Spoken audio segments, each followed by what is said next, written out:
And with that, we welcome you into Lions Central Radio. I am Nick Castora. You know him as Brandon Alisklu, always alongside for the ride. The ride's a little bit unique this week, folks, in that we do not have a Lions game to recap for you. The Lions were on their bye after their trip to London to play Atlanta a couple weeks ago.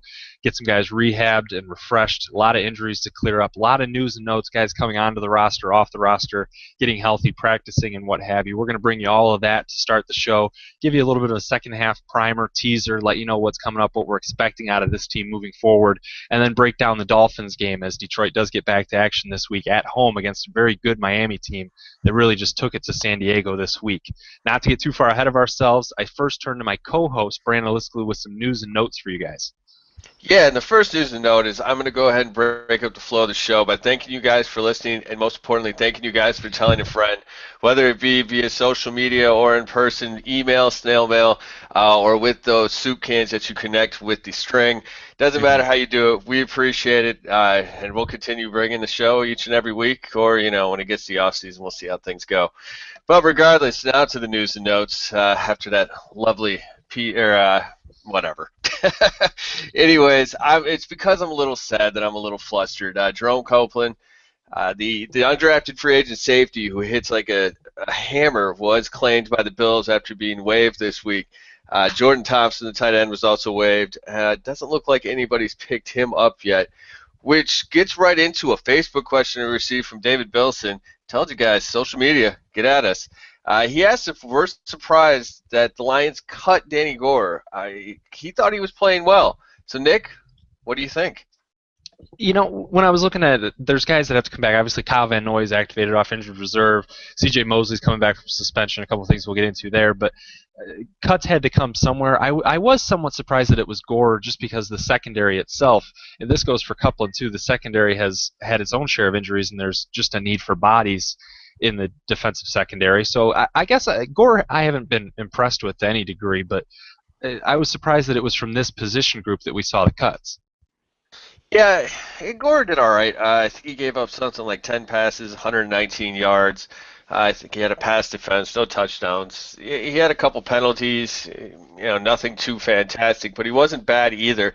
I think what it really comes down to is that, the signing of Andre Fluellen without Nick Fairley for these next few weeks, you had to come like you said, it had to come from somewhere, and I think that it's about they needed Cassius Vaughn because they got to have a guy who can play the outside. Don Carey can play that nickel spot. They've occasionally moved down, I think, Abdul Kudus or Quinn, or they've moved down Quinn to play the slot or nickel back duties at times as well. So it's the versatility of the other guys. Danny Gore has already been claimed by the Ravens, so we don't need to worry about him. And it looks like he won't be coming back when Fairley eventually comes back to the roster, and presumably Fluellen is let go.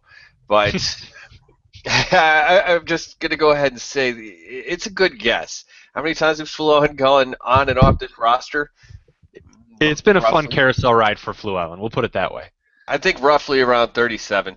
But, yeah, I think that's why. He was an okay guy. He did a decent job while he was here, but there's no real reason to cry over spilled cornerbacks. Something that you may want to do to alleviate your pain about it is you can get at C.J. Mosley. The reason behind his suspension came out, and it was kind of entertaining. He got caught with marijuana in his London hotel room after disabling the smoke detector in the room, which apparently set off a few alarms, mini alarms, to the security staff. Nick, when you are hotboxing your room, what is your technique? Apparently it's whatever C.J. Mosley was not doing, because he did not have the proper way to go about this. We had mentioned last week on the show that he was suspended, and we weren't sure why. We didn't know what the cause of this was. We also didn't know if it was a 2-week or a 2-game suspension. Well, it turns out it is 2 weeks because he's back this week and expected to play. So convenient. It was the Atlanta game and then a bye week. So it's not a 2-game suspension, folks. It's a 2-weeker, which fell at the perfect time for a 2-week suspension. Don't you think? Yeah. Exactly. You had to love that timing. What also the timing you have to love, Calvin Johnson. You might remember him from years prior. Good wide receiver, makes a lot of money. Wears number 81 in case you don't recognize him. He is practicing this week, or at least he did Monday along with Reggie Bush and Adrian Waddle. We record on Tuesday nights, and from everything we can find, there is no practice on Tuesday, which would be normal if which would make sense considering the bye weekend to practice on Monday since they don't need to heal, but maybe get a game plan in. One problem that the Lions still have, at least health-wise, none of the tight ends practice. Is that a reason for concern, Nick? Well, I mean, I wasn't impressed with Jordan Thompson, but they did just waive him. So, I mean, some of these guys have to play. At least one of them's got to get on the field, right? You would I don't think. know. I don't know what the reasoning if some of them are healed and they just don't want them to get on the practice field. We don't know the exact reason that they weren't practicing today. I mean, there's still a lot of week left at the time that we're recording this, so let's not read into it too much yet. But I mean, the fact that none of them are practicing to this point, it's something. Yeah, it's the fact that I think you hit the nail on the head as far as getting rid of Jordan Thompson. Okay, they have to assume at least one is coming back. One cut that didn't come was Kellen Davis, and I think that's because I think Big Joe for you. I don't think Mhm. he's healthy yet. That is one heck of a high ankle sprain or whatever he's got rocking for whatever particular purpose. I know the public story is that it had to do with doggy training.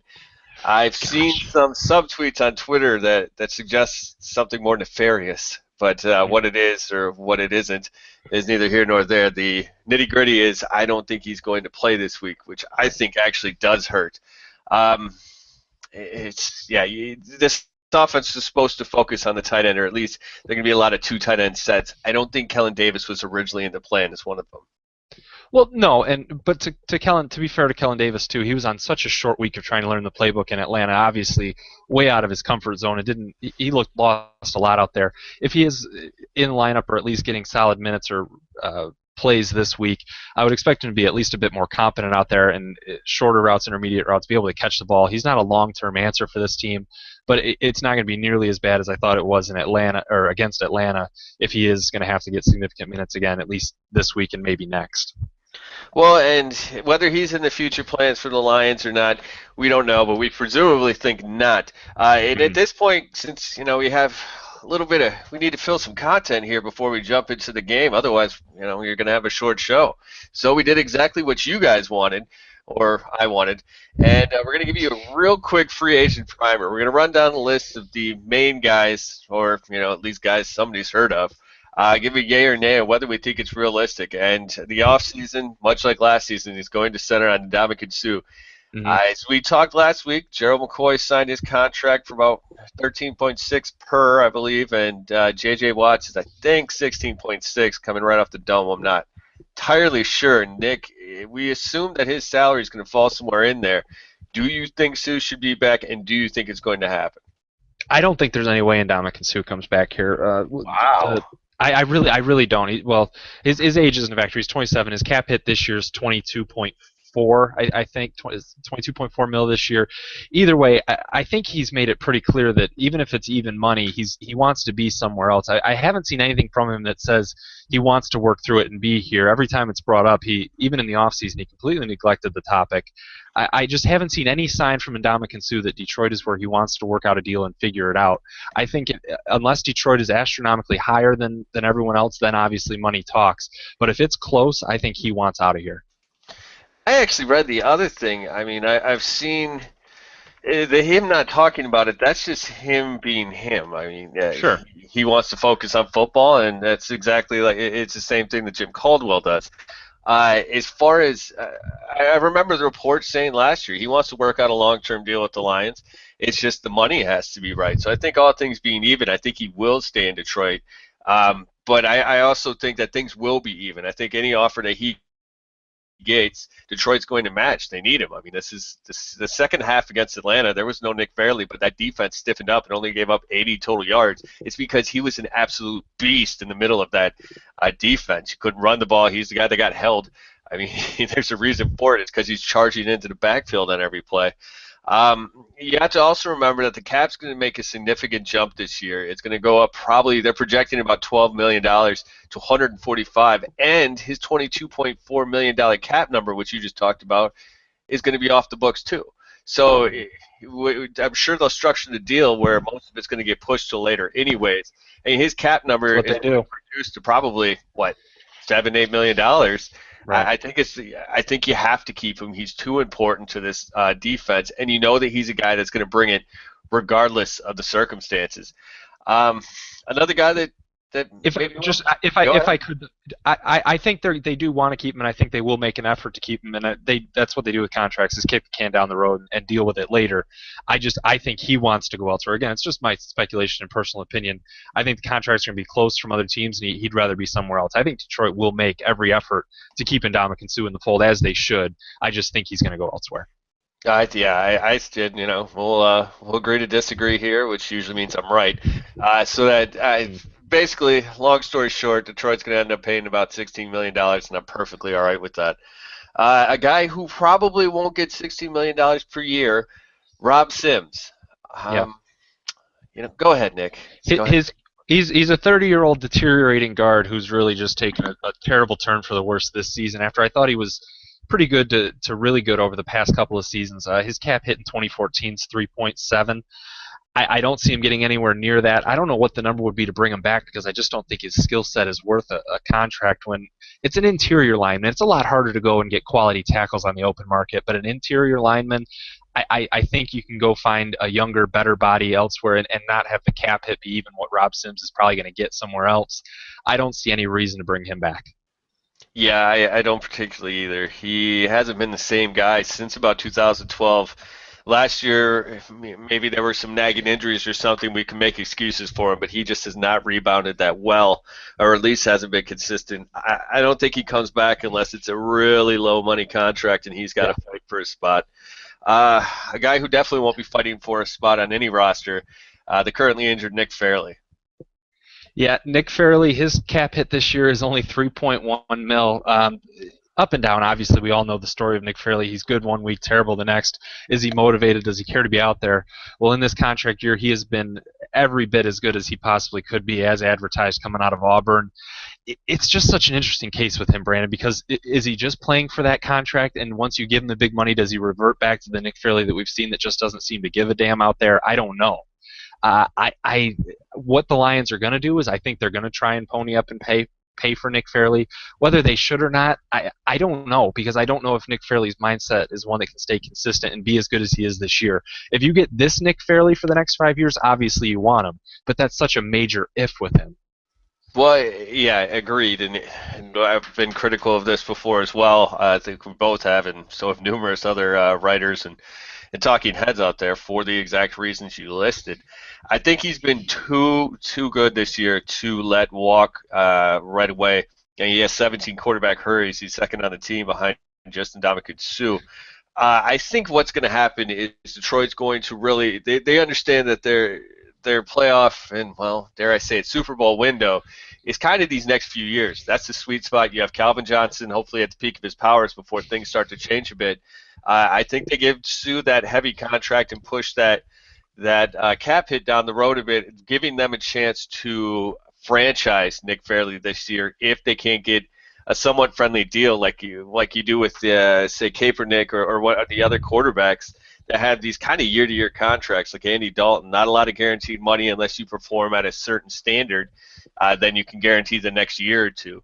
So I don't know. I think another team, though, would give him the guaranteed money he wants, forcing Detroit's hand into a franchise. And let me also say that in the offseason, I still think Detroit made the right move not exercising that team option for next season on Nick Fairley ahead of time, forcing him to work for and playing as well as he is. You can't assume he would have played this well if he already had that option. And would he have had that motivation? We don't know. So I still think they're taking the right approach with Nick Fairley, and we'll see what kind of contract they offer him in the offseason. But I think they're handling this the proper way. Yeah, I completely agree. As we're hoping to have Thomas and, gosh, should I even say that name? Galicia? All right. Yeah. Well, of Bleacher Report and Dolphins Central Radio fame on here in a few minutes. So we're going to go ahead and try to speed through the rest of these guys. Corey Hilliard, yay, nay? Ooh, quick fire. Yeah, Corey Hilliard's versatile. He can play numerous spots on the line, and I don't think it'll be a big cap hit. I'm yay on Corey Hilliard. I'm yay. I don't know that it's realistic, though. I think another Is it a Goster situation? It could very well be. I don't. He's not going to get Gosder money, but isn't that funny? That's a thing, Goster money. Well, from one green to another green, C.J. Mosley. Well, in light of recent events, I still think he has a role on that defensive line. Is that a plug too? Hey, I guess it could be now that I think about it. In light of those recent events, I still think there is a role for C.J. Mosley on this defensive line. It's a really good rotation, and with the uncertainty surrounding the defensive tackle position, he's going to be relatively cheap. Relatively, I say that, and yeah, I think you try and bring back C.J. Mosley. Yeah, I think you give it a shot too. I think it could be a Corey Hilliard situation. CJ Mosley should be a starter. Yeah. If they lose one of their other guys, I expect them to pay enough to keep Mosley. I just don't know that it'll happen, especially because I'm not sure how much Caldwell trusts him right now. Mm. Ashley Palmer. I don't see him coming back. I think they're developing young talent at the linebacker position, and I mean, Tolek at middle linebacker. We'll see what happens with him, his age, and everything goes down that road. But I think this is a position that if you do feel like you need more bodies, you solidify it through the draft. And Palmer hasn't really shown anything to me in his time here to say pay him good money and keep him in the fold. Yeah, agreed. One guy we didn't talk about in our news and notes, which is kind of shocking, but he will be coming up in a topic shortly, is Kyle Van Noy, which obviously bolsters that linebacker recruit or core a little more. Ashley Palmer is a good backup. He's a Yeah. solid player in some ways, very good against the run. But yeah, I think you're going to have to hear Whitehead. You have Tulloch back, and even Travis Lewis. So I don't think there's a spot for Palmer. Dominic Raiola. I also don't think there's. I mean, Rayola, you don't know if he's going to retire if he wants to be back, but you drafted Swanson to replace him. He's had that year of development. I don't know how long you continue to keep him in the fold solely as a center backup. Rayola's skills, much like Rob Sims, have really gone down this year. I think last year he really proved that he deserved a spot at center and he could still go. This year's been a real regression for him, in my opinion. Any kind of money, I'd say no. I mean, if it's super cheap, obviously bring him back, but it won't be. So no on Rayola for me. I think it'll be a cheap one-year deal. And Do nobody you? else is going to give him a contract. I don't know. Maybe Swanson makes a real move next year and becomes a guy that Detroit hoped they got. But everything I saw so far from him has been very brutal. I think Rayola gets one more year at a cheap rate. Matt Oh Prater. man, one more year, Rayola. Okay, with Prater, I still think he's one of the best kicking talents in the league, power-wise, accuracy-wise, when he's on his game. Obviously, there's extenuating circumstances with Prater. You have to make sure his head's in the right place and he's clean and he's sober and he's doing what he needs to do. If he is, you've got one of the best kickers in football. So you take every chance with Matt Prater, and I think you stick with him. Yeah, I agree, and I think it's very realistic. Hey, he should be. Uh, as time goes on, I think hopefully he gets into his rhythm and gets even better and kind of gets back to where he was. Yeah. And hey, Detroit gave him a shot. Maybe that'll count for something with him. Jed Collins, I fullback. love Jed. I love Jed Collins, and you haven't seen too much out of Jed as far as highlight real things or anything, and you don't really notice him during the game if you're just watching on television. But if you do look at the film, Jed Collins does everything right at the fullback position, and it's not a huge priority in today's NFL. But he's what you want out of the position, and he's not someone that's going to cost an exorbitant amount of money. Jed Collins is an NFL fullback, and he's a darn good one. I'd love to have him stay in the fold. Yeah, he can catch the ball. He definitely likes to hit people, so I think if we Absolutely. stick around, and he's been a very good short yardage back. That's something we haven't talked about with him. He always picks up that 1 or 2 yards they need, and he's often getting hit behind the line. Because let's face it, Detroit's offensive line gets no push. So yeah, I think he'll be back. Abdul Kudus. No, I'll just keep it short. No, Ooh. I see no I haven't seen anything out of Abdul Qadis to say he's a priority to try and keep in the secondary. As thin as the secondary's been, I just haven't liked his production on the field. I thought he's played pretty darn well, especially. I Did he mean, he's a really? reserve. Yeah, hey, he played 2 games and he did pretty well up there while Ayadibo was out. He didn't give up any scores, or he gave up a couple scores. Sorry, but it's not like he was getting burned badly. I think he's a nice little developmental guy that you keep around as a. I mean, you got Don Carey. It's not like you're But doing worse there. He's let good me depth back let there. me give you this then. Let's say it was this week they had cut Abdul Qadis instead of Copeland. Would you have been surprised or shocked? Yes, very much so. Okay. I see. I Yeah. wouldn't have been. I don't see that much of an upgrade out of Abdul Qadis than or What I think it's Abdul Qadis. With what these last names this year, Brandon. I thought it was Kudus, but it doesn't matter. I know. IAQ. Oh, he's the guy that comes in when they like to play that IAQ. bigger three safety defensive backfield look. I think he'll be around again next year unless he gets a deal from somebody else. Sticking in the secondary, Rasheed Mathis. The ageless wonder, as thin as the cornerback position is, especially, I don't know how much they attack in the draft, and obviously we're going to get into the draft huge in the offseason, but I think it's going to be a position they really go after. Mathis, if he's cheap, he's played well enough this year to get another 1 year deal and try and keep him going. Yeah, It's a let's see tight one. how I'm he not holds in love up. with Rasheem Mathis.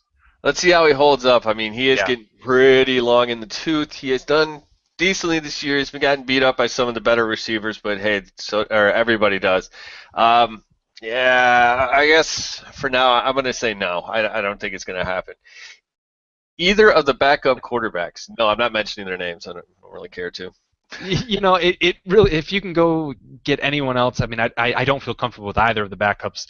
We talked a lot in the offseason if Kellen Moore was going to make the roster, and he did. So it's Orlovsky and Moore that we're talking about, and neither of them you feel comfortable with if anything happened to Stafford and had to come in. So I no, I guess it depends on what else is sitting there, but no, there's really anything seems better than the two options that they have right now. I think that they'll find somebody else for Orlovsky. As far as Moore, I think he'll get a chance to come back to camp, assuming he doesn't get an offer somewhere else. Because I think if there's any other option out there, I think he's going to take it. I'm not Right. sure he's too thrilled with the current coaching situation in Detroit just because of his limited chances of ever cracking or getting on the field, even in the preseason. Jeremy Ross, getting interesting. Oh my gosh, I think you bring him back absolutely. He's a great special teams player, and he's found a role in the passing game as well, kind of taking over the spot that we thought Broyles was going to have. I think Jeremy Ross. I don't know how high the bidding could get on him, just because everyone's seen his talent now that he didn't show before he was a Lion. But I think he is someone you really try to keep on the team. I will say that I definitely think Detroit should bring him back. I don't know that they're going to be able to. I think you have Yeah. to keep looking for value when you have such big contracts coming up, or contracts on your team as it is, and possibly paying Ndamukong Suh. I think that they're going to probably have to let him go just because they're not going to be able to afford to pay him. That's just a sad reality of the NFL. Another casualty that could come via that way, George Johnson, the breakout defensive end. Yeah, same salary as Jeremy Ross this year, 570,000, as well as the next guy, Cassius Vaughn. I don't know how big the number jumps on Johnson because I think it will jump quite a bit. He's a really talented player that no one really knew about going into this year. It's going to jump. Can they afford to keep him in? He's a really talented defensive end, but it's a rotation that has a lot of guys playing that position. He's someone you hope you're able to keep it in the mix. I just don't think they'll be able to. I keep going back and forth. I mean, they do have Devin Taylor there to kind of to pick up things as they come. Man, he has 4 sacks this year. He's the Love second him. leading sacker for the team, and obviously, he's a fan favorite. He's got that Jerome Williams junkyard dog thing going for him. You know, he's all heart and hustle and all that good stuff. Uh, I mean, I think it's akin to Willie Young. I still can't believe how well Willie Young is doing in Chicago this year. He has 7 sacks, I think, right now. Mm-hmm. So I think they're going to have a hard time keeping George Johnson from a contract standpoint. But yes, they should absolutely bring him back. Staying on the defense, Cassius Vaughn. Yeah, he's obviously not an every down man-to-man corner, but I think he does have a good role, especially in zone packages. I like Cassius Vaughn, and I don't think his number is going to climb much up from 570,000. He's only 27 years old. I mean, he's a quality role player. He's never going to be a star in this league, but he's a role player that they desperately need at a position where they're really thin. So at 27, and I don't think the number jumps a lot, I like Cassius Vaughn. I think he comes back. I think if he does come back, I bet he gets cut in camp. That's I think they'll be a little more aggressive about upgrading the corners through the draft or whatever else, and you're gonna have Nevin Lawson back. I don't think he'll make the team next year. And lastly, the veteran linebacker / defensive end and apparently now defensive tackle, Darryl Tapp. Yeah, I've seen a ton of positions listed for Darryl Tapp. This one's just so I'm indifferent to it. I don't think they'll have room for him going into next season as they get new rookies and free agents and what have you. I guess I wouldn't be overwhelmed if they did bring him back, but I don't see it happening. I don't think it really matters Exactly. either way. It's so indifferent to him. Yeah, maybe he comes back later in camp if somebody gets hurt, but no, I don't think that, at least in the beginning, that he's going to be signed to the roster. I think they'll look for young guys to develop into that kind of Kyle Van Noy backup spot. As we wait for Thomas to come on, he should be jumping on here any minute. We'll go ahead and dive into these 6 questions. And I know that you kind of have yourself here as asking me the first question, but allow me to give you the assist. Oh, Does please do. does the return of Calvin Johnson, 3 tight ends, Adrian Waddle, and Bush, I'm assuming you mean Reggie, fix what ails this offense? Yeah, what a way to kick off our six pack here. It should fix what ails the offense. But it should. I honestly, though, I don't think it's going to be an immediate quick fix where it's suddenly they're lighting up the scoreboard again. Because even with Waddle in the fold, the offensive line, those other four guys aren't going to just suddenly become what we need them to be in run and pass blocking. They've been so bad at both. The run game isn't going to be fixed with Reggie Bush. We've seen that. So as much as Calvin Johnson and 3 tight ends coming back, it helps the passing game. I think it's the offensive line that's the main issue here, not the guys that are available at the skill positions. So my answer, if it's a yes or no, is no. I don't think it fixes what ails the offense. Well, I guess we probably should have defined what fix means. I mean, being able, if you take away the 3 defensive scores that Detroit's had this year, I think they're averaging like 18 points a game. I think they will be able to improve upon that by, I'm going to conservatively say 6 points. That's strong. Well, I think Calvin Johnson, see, here's going to be the big thing, and Mike O'Hara talked about the Gronk effect and whether that applies to Calvin Johnson or not. I really think it does because one, he's going to be healthy at going towards the meat of the season, towards the stretch run, and rested, and that's something Detroit hasn't had before. We've also seen what Golden Tate does. You're going to have to dedicate a lot of resources to keeping those outside guys contained or at least somewhat slowed down, and that's going to open up things for guys like Jeremy Ross across the middle, and hopefully Eric Ebron and Joseph Foria when he comes back. But the big difference is going to be the red zone offense. And yes, I'm assuming that Joseph Foria probably starts playing in another week. Like I said, I don't think he's playing this week based on the way things are coming out. But when you have guys who are 6'4", 6'7", 6'3", and can jump 38, 42 inches or whatever these guys are jumping, that's a huge advantage in the red zone, and that's been a huge problem. They left, 8 points on the board at least against Atlanta by kicking 2 field goals down there inside the 5. I think that's going to be why these guys will be worth at least 6 points. Well, you got more for them? Go more for me? Blah. Yeah, I got another question for you, Brandon. We're going to keep it hot and heavy here. We're rolling real quick. How many, if any, All-Pros or Pro Bowlers do you see from the Detroit Lions this season? Well, I've been on the levee for the All-Pro selection for quite a while. He better be. I'm not jumping off that train unless his play tails off significantly.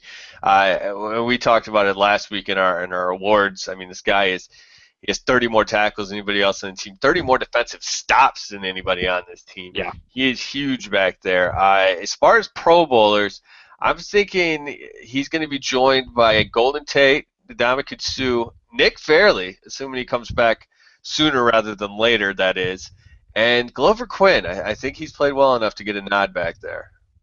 Yeah, and I agree with the names you just mentioned. Quinn, I think, he's questionable. I'd also throw in Sam Martin, the punter. I think he might get the nod this year, well deserved, obviously. So I think, what is that, 6 names there potentially for the Lions as far as Pro Bowlers go. The All-Pro is, it's Levy, and he better be an All-Pro this year because he's been the best linebacker in the NFC, unquestionably. The next one's you to me, Brandon. Come on, throw it at me. Alrighty, who's going to lead the team in sacks? This is a really interesting question because we've seen injuries at the defensive tackle position to Nick Fairley. How does that affect what's going on in the rotation? How does that affect guys getting to the quarterback? I'm going to give you a name, and I think you're going to love it. I think it really comes on in the second half of this season, and it's going to get our listeners a little bit boozed up. I think Ezekiel Ansah finishes this year leading the Detroit Lions in sacks. I'm expecting a big second half for him. There it is. I think Ansah showed what he could do, especially in the last couple games before the bye, and I think that's only going to continue to build. I don't think this is someone that's going to regress week to week. He's going to be really good in the second half of this season. Give me Ansah for the lead.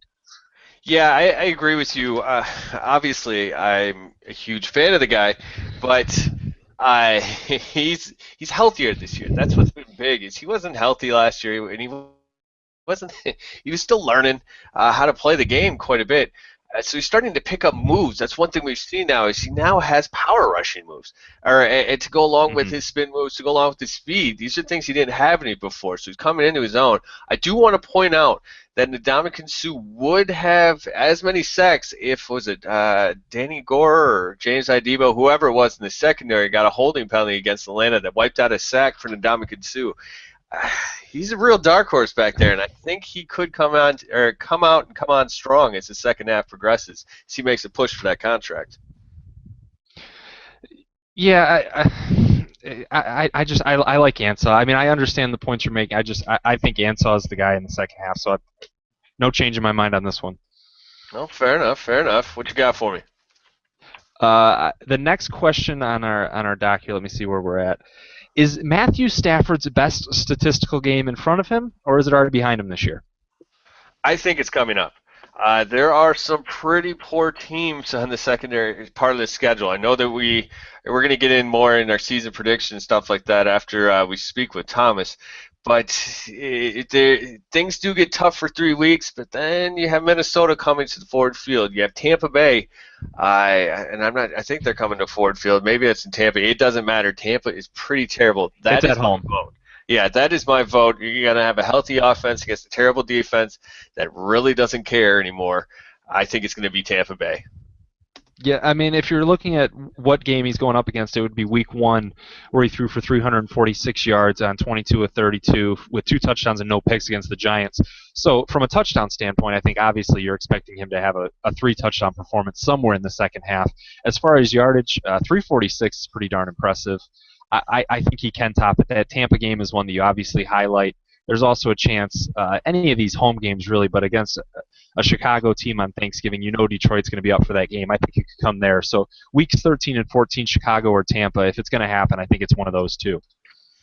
And with that, as we've been teasing for a little bit on the show now, we're going to introduce Thomas Galicia to the program. You can find him on Dolphins Central, part of our Pro Football Central network.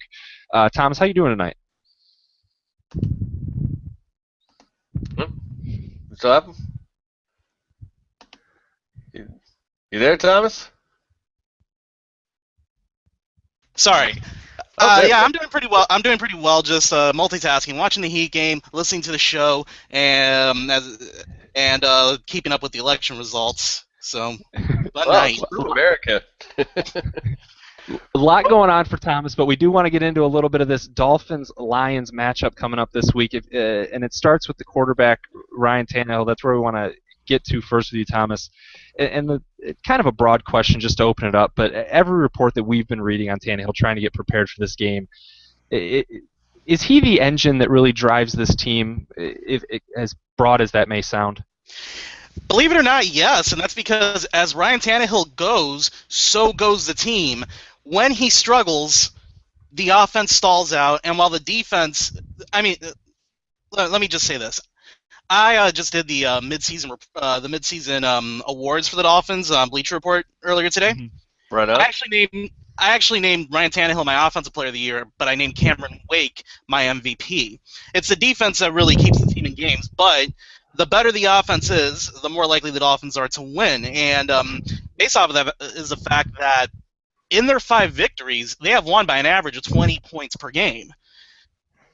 Wow. And that's because in those wins, those were also some of Tannehill's best games. The only 2 that were really not very good Tannehill games were Week 1 against New England, where he bounced back in the second half, and last week against Jacksonville, which, I mean, really the defense pretty much was able to take care of it, and Tannehill just needed that one good drive. But as he goes, so goes the team. If he plays well, they get separation because of how good the defense is, and they're able to put teams away. When he doesn't, if he gives teams openings, like say against Green Bay, then it's a bit more of a problem. And I still don't know whether this team can win close games or not because I haven't seen them win a close game.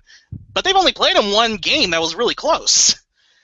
Yeah, well, very true. That's been the type of season they've had so far, coming off that 37-0 shellacking to San Diego. So they've got that going for them.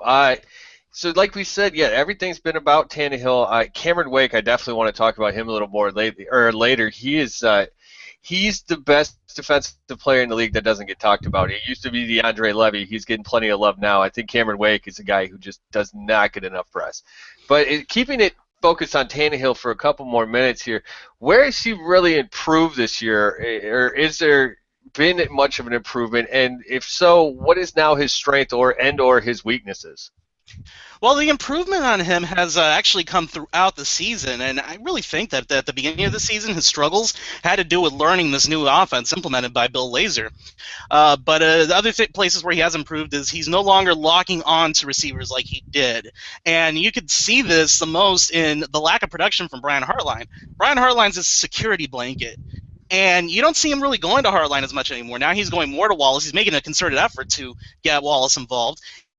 He's going more to rookie Jarvis Landry, who has just been a great pickup for the Dolphins, both on offense and on special teams. And you'll see him seek out Brandon Gibson or Rashard Matthews when they're on the field. He'll look for Deion Sims when he's playing. And Charles Clay started off a bit slow, but is rounding its shape as well. The other thing that helps is he's using his athleticism more, and now his running is a threat, and defenses have to account for that. And so far, we haven't seen a defense that's been able to effectively account for that. It maybe not account for Tannehill's running game, but especially looking at this matchup against Detroit, who has one of the best run defenses in the league. And do we know where Lamar Miller stands heading into this game as far as his availability? Right now he's saying that he's good to go, and that had the game not been the blowout that it was, he would have re-entered the game against the Chargers. So and that's been the story since Sunday. So I don't see anything changing there. He has been a bit limited in practice, but he'll likely be out there on Sunday. And really, the Dolphins need him to be out there, because if not, they're counting on Daniel Thomas, who they've had a very turbulent history with, and you kind of like him more as a complimentary back than as your starter, and rookie Damian Williams, who really hasn't had that many snaps this year. Well, that kind of leads me into my next question as far as, are there any nagging or important injuries that Miami is dealing with right now? Obviously, I'm sure you've seen Detroit has been dealing with quite a few. Is there anything Miami is really concerned about going into this weekend? Well, there is still a concern about Koamisi. He has been banged up throughout the season, and their linebackers, they really play better when Misi is in at middle linebacker. When he's not, it's usually Jason Trusnick who they have in there, and that's when they have the problems. For instance, Denard Robinson played well against them when they faced off against Jacksonville. Koamisi wasn't in the game.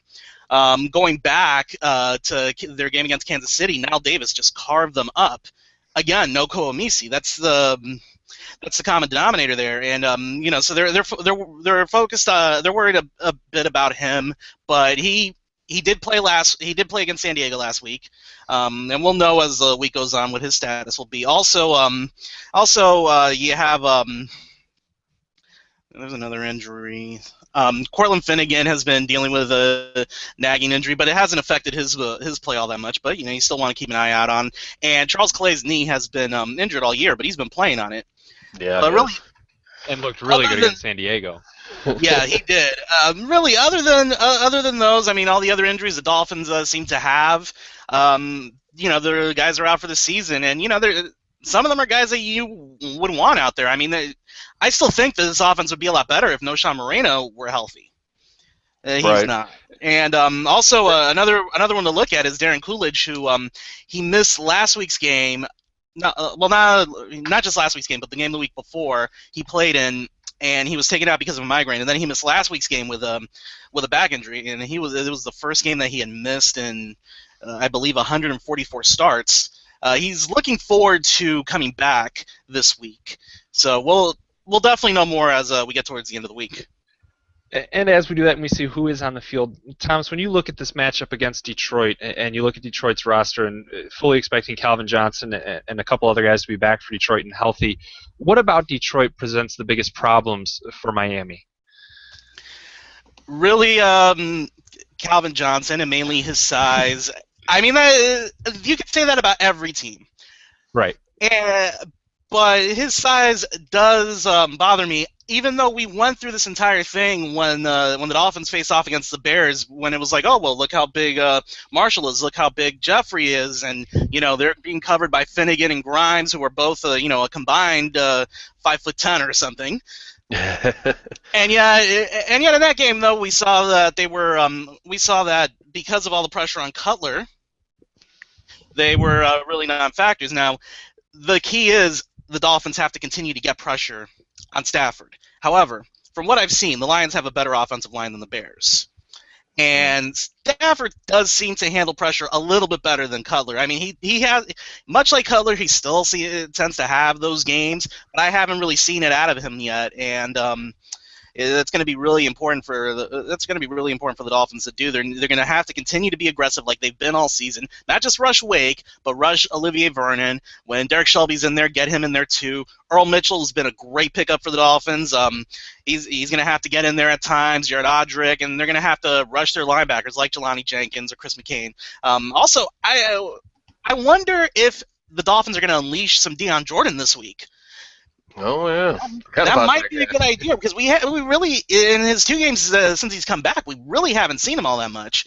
And for all of his troubles, he is a talent. And last year, he rarely played, but when he played, he seemed to make plays. I'd like to see if he still has some of that this season, but we need to see him on the field. Well, yeah, that's probably it was the 3rd overall pick or so in the draft. He's definitely got some talent. Moving on, I guess, and I think I know where this is going to come based on what you were just talking about, but what do you think is Miami's biggest advantage in this game? Oh, it's going to come from it's going to have to I mean, I really don't see them having a huge advantage in this game, but if there is one, it's their defensive line. That's their advantage in every game, really. Yeah. And can they get through to the Lions' offensive line and get to Stafford? That's going to be the main thing. But another thing to look at, and this is more on the Lions side. From what I saw, Reggie Bush not exactly healthy. No, he hasn't been, or good. Right. Oh, that's a shame. I like them a lot down here. I still wish the Dolphins wouldn't have got rid of him, but that's in the past. But he is also the type of running back that would normally give the Dolphins this Dolphins team some problems. But as I look at his health status, I'll make my decision there. But really, it's a defensive line. Can they dominate the way that they've dominated in each of Miami's 5 victories and their loss to Green Bay, because they dominated in that game too. That's going to be the key. Yeah, well, that kind of sets me up with this one, Thomas. And when we look back on this game and we're looking in the crystal ball now, we're reflecting on this game Monday morning. What went right for Miami? What needed to happen for us to say that Miami wins this football game? Well, Ryan Tannehill will have to continue to be consistent. I honestly think he needs to gain at least 30 yards rushing in order to really keep the Lions' defense honest. I think it would greatly help if he was able to connect with Mike Wallace deep. Question is, will he be able to create that much time for himself in order to do it? Will he have the time with the Lions' defensive line smashing into the Dolphins' offensive line, which has been improved? It's been very good, but this is their second real big test of the year, and they didn't do so well the first time around against Buffalo. But we're gonna need for that to happen. We're gonna need to see if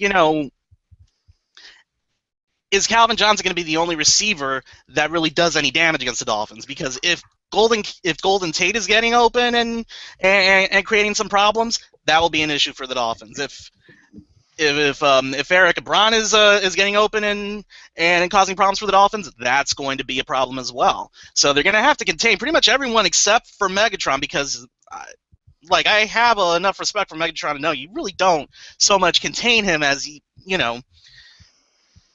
try to just make sure that no one else is productive and make sure that Stafford is under pressure the entire time.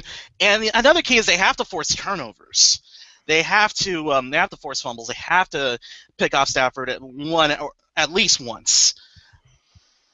So for the Dolphins to win, really, it's as simple as this. Tannehill has to stay consistent. Also, the running game has to get some push, which they've been able to do, but they have regressed a little bit in that category in the past 3 weeks that no one's really talking about.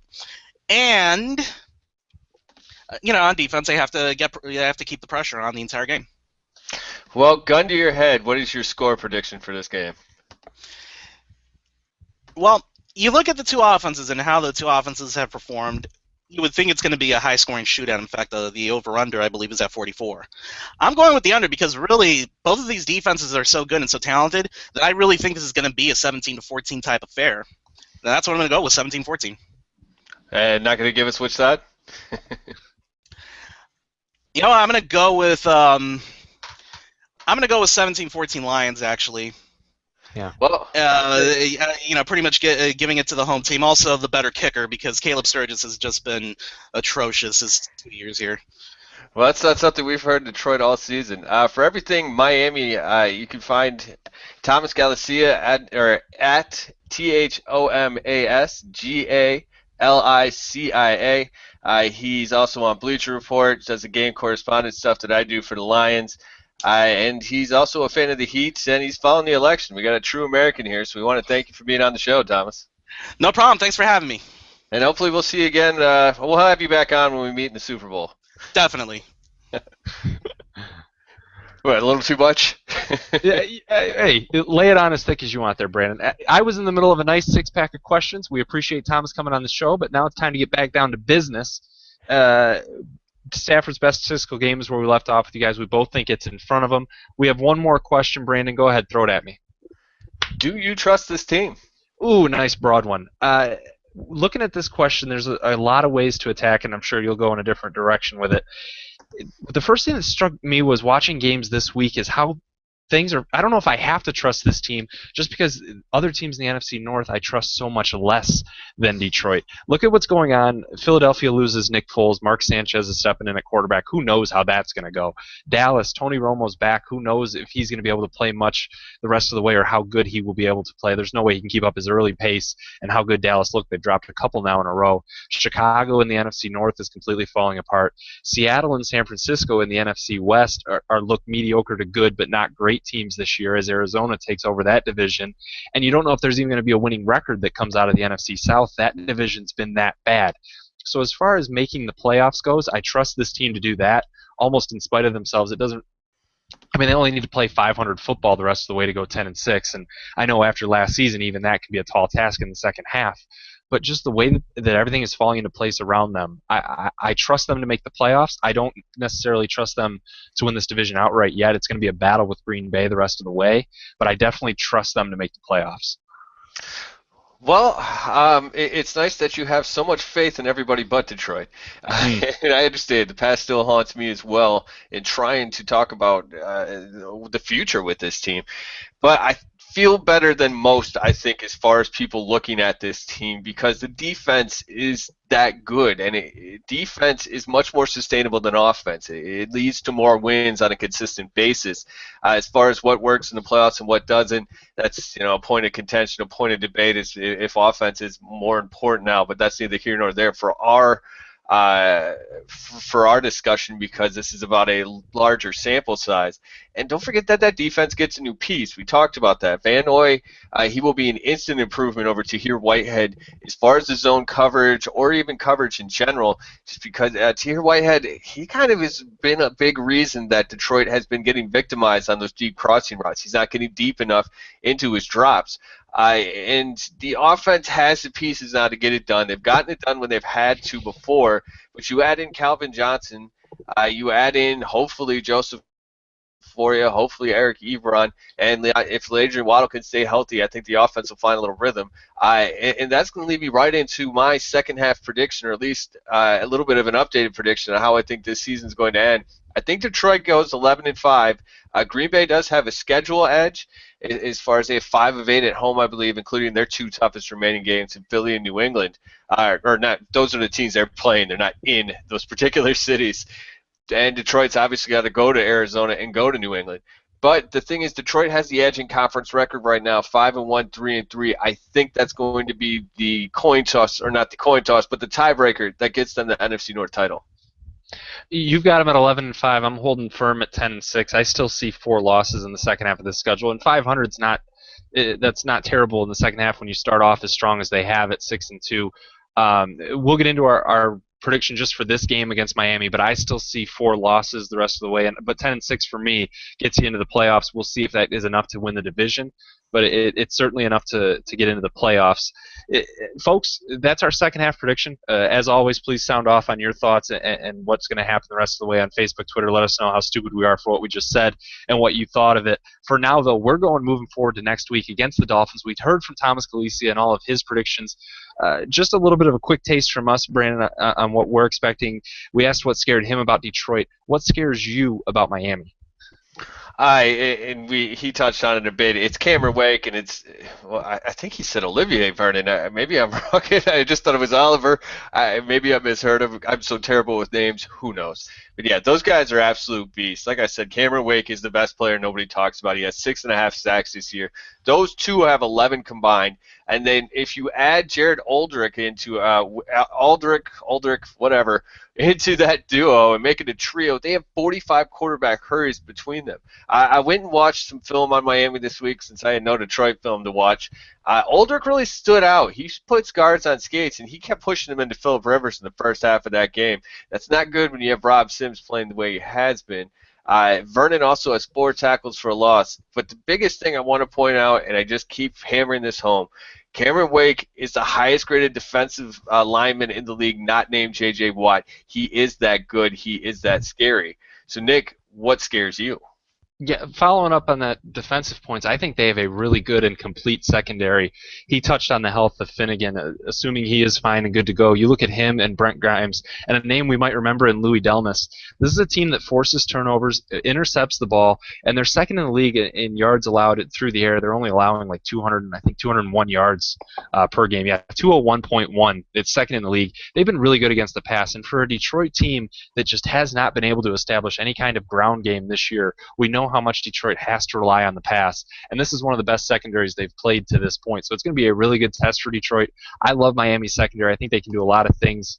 So it definitely scares me just knowing because Detroit doesn't have the offensive balance that you would hope they would halfway through the season. Well, I think that their secondary is pretty good. I'm not as convinced as you. I mean, Cortland Finnegan, he hasn't been as good of a player now in like 4 years. He's still allowing 102 passer rating when opponents target him. But the rest of the guys are obviously pretty good. I'm still not all that sold on Delmas. I think he definitely could be had in this game, especially because I think he's going to be emotional. I think he will be. He could be a wreck out there. Yeah, and we've seen what he did in Detroit. When he wasn't having a comeback, revenge, whatever type of game you want to call it, he would over-pursue. He would try to knock people out instead of making the play. I can still see Des Bryant just prancing into the end zone because Delmas wiped out all the defenders in the near area. So I could see him biting on a pump move or a double move, and I could see Calvin or Golden Tate abusing him on that. But to me, that's not Detroit's biggest advantage in this game.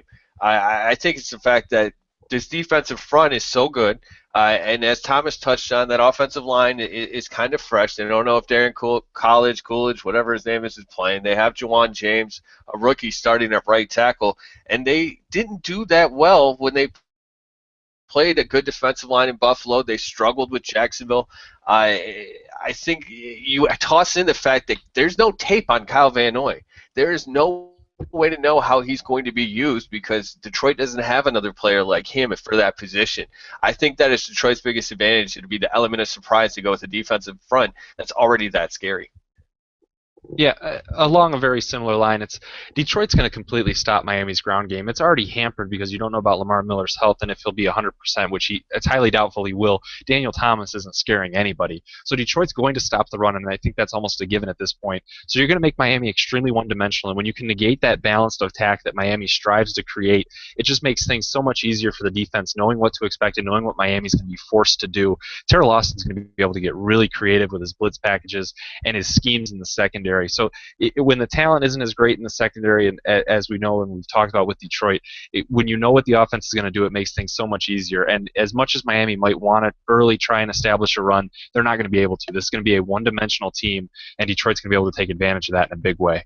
Well, and that's the perfect segue to what I think the Lions will win if they keep Miami under 90 yards rushing, because I've already talked about how I think the offensive line is going to struggle in pass protection, and I'm going to also get into a second of how badly that can affect Tannehill, who Over the past weeks 4 through 9, listen to this, 69% completion rate, 1,283 yards, 10 touchdowns, 4 picks. He certainly has played better, but he hasn't played a defense like this that could consistently put him in third and longs if they keep Miami under 90 yards rushing.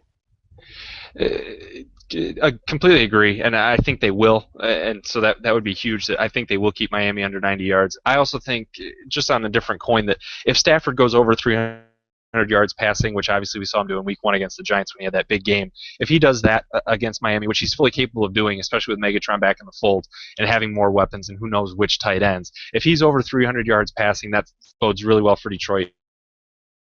The lack of a running game. If he goes over 300, I think Detroit wins this game pretty handily. Well, and with that being said, Nick, you were pretty negative in your second half prediction, or maybe lukewarm. You did say 500. I guess that's okay. Are you going to continue that streak with this game? I think Detroit comes out of the gate and loses off the bye. I've got the Dolphins 24-21 in this game. I gave you all the reasons that Detroit could win, and obviously I wouldn't be surprised if any of that came to fruition, and they did. But I really like this Miami Dolphins team, and I don't know what kind of letdown Detroit will have after an extended break, and their last game was across the pond, and I just don't know what to expect emotion-wise out of Detroit. I hope that they're up and ready, and Caldwell's shown that that's what he does with this team, is they'll be smart and they'll play good football. But Miami's coming off 3 straight wins at Chicago, at Jacksonville, versus San Diego at home. This is a darn good football team, and even without Lamar Miller, I think they can take advantage of Detroit's secondary. I expect them to. I don't think the Dolphins are getting enough credit. I think that game against San Diego helps when you blow out a team 37-0. People are going to take notice. I think they need to take more notice because Cameron Wake is going to wreak havoc on this offensive line. It's going to be close. These are 2 really good football teams that are going to be in playoff contention the whole way. On the road, I like the Dolphins 24-21. Well, it's interesting you bring up emotion. I actually think that Detroit, that's part of the whole reason for Caldwell being there, is that he keeps that even keel. I think this team will stay there. They have enough veteran leadership to stay focused. I wonder about the Dolphins coming off that huge win. Are they floating a little high? There's been a lot of smoke getting blown up a certain place, and I don't think it's the blowhole. It'll be interesting to see how they handle success. How does Joe Philbin handle success? He hasn't had a bunch of it down there, and it's obviously his first head coaching job. I think Detroit comes out and they win 20-17, and I'm going to use my bold prediction to really show why. I think Tannehill is going to post a passer rating under 75.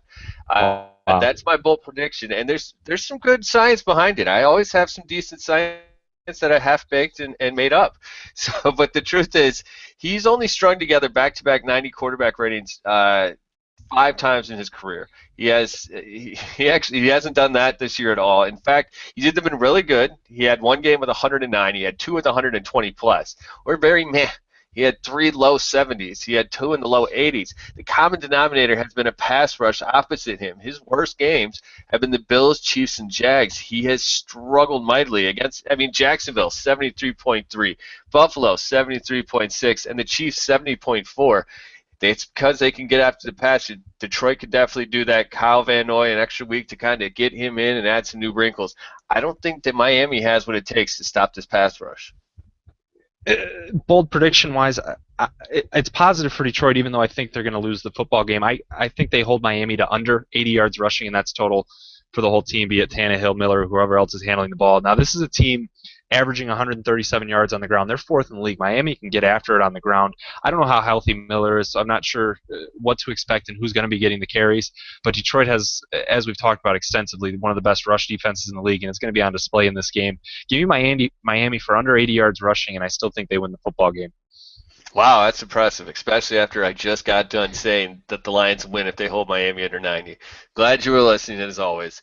Folks, go ahead and make sure to make fun of Nick for this when Detroit wins 20-17. You can find him on Twitter at Nick Kostora. That's Kostora. You can find me at Brandon Lisklew. Give me some congratulations or just some sympathy for having to deal with this guy every week. It's at Brandon Lisklew, ALISOGLU. You can find the show on Facebook, Lions Central Radio. You can find it on Twitter at Lions Central PFC.